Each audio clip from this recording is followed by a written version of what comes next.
HowExpert presents When You Can't Fix It, Start Fresh by Nicholas Kelly. In early 2020, I knew what my life had been and would be for the rest of my life. I was in a marriage that I knew wasn't fulfilling, but it was safe and comfortable, and we were financially stable. I had a close relationship with my parents, who had always made sure to keep up with what was going on with me and help me through anything. I was a stay-at-home parent, and I thought there wasn't anything more that life had to offer me. Then COVID hit, and the cracks began to show. My always reliable mother was suddenly critical to excess. She refused to see me unless I was willing to bleach my groceries before bringing them into my house, and would call just to tell me I was hurting her by not obeying her instructions. I was on the verge of a mental breakdown, and told her that every time we spoke. She never listened. She would cut me off to talk about family drama and how excited she was to visit my sister across the country, something she deemed more important and worth risking her health than helping me with my mental health. During this time, I also began to see the problems with my friendships. They were all shallow, and the less time I spent around dozens of people every day, the more I realized the me at home was nothing like the me I was with them. To get my mind off things and to help me deal with what I was going through, I decided to finally, for the first time, write a book. I had been wanting to for a decade and hadn't made the time for it, but being stuck at home because of a pandemic seemed like the perfect opportunity.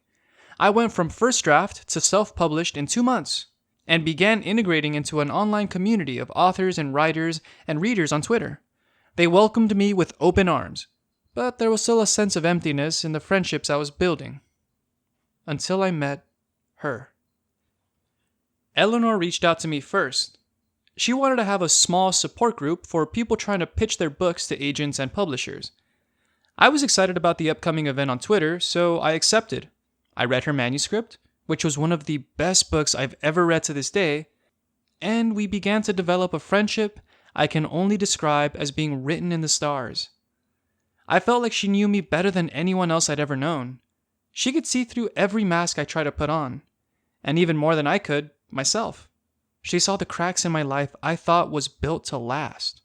Within 2 months of friendship, she gave me the eyes to see my toxic relationship with my husband, my shallow, unfulfilling friendships, the slow burning misery that my life and lack of purpose had instilled in me, and, possibly the hardest to accept, the fact that my mother, who had grown steadily more critical and cold over the months, was a narcissist and had been emotionally abusing me my whole life without me realizing it.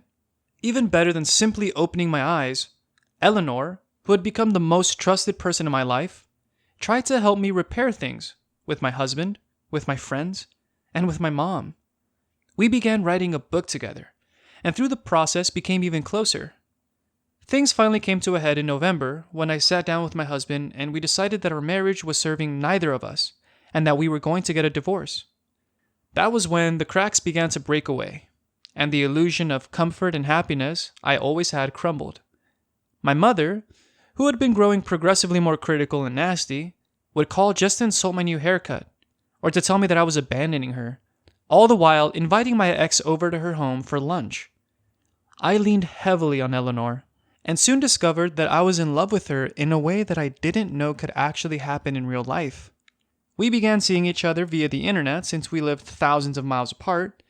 I went to tell my parents and found that my ex had already found out and had been talking about my new relationship with them.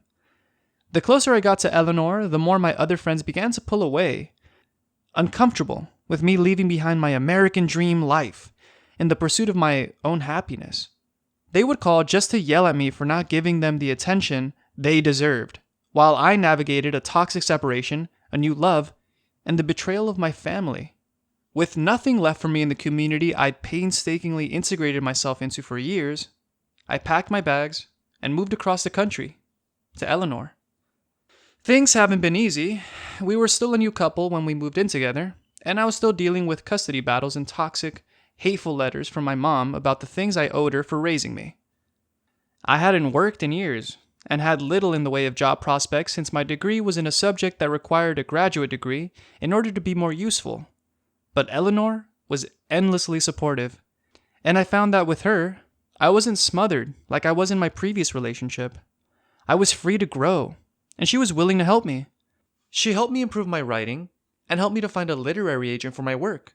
And she spent hours and days and weeks helping me discover options for a career. Now, I'm applying to law school. My first book has over 1,500 copies sold. My son is happy and healthy and thriving. Even my ex and I have managed to bury the hatchet. My mental health is on the upswing for the first time I can ever remember, and the love of my life has been my cheerleader through it all. If you'd asked me 2 years ago if I could leave everything I loved and cared about behind without a backwards glance, if I could move away from the beach into the mountains for a fresh start, if I could cut ties with every friend and relative I had, then I'd have thought you were insane. But that's the thing about starting over. You can't start over if you're still clinging to the past. You need a clean slate and an open mind. I was 32 when I walked away from a life that was holding me back from becoming my best self. I still have a long way to go, but I never would have made it this far if I was still being shackled to reminders of the old me. I moved on, and I'm moving forward. And if I can do it, anyone can. HowExpert publishes how-to guides and real stories by everyday people. Visit HowExpert.com to learn more.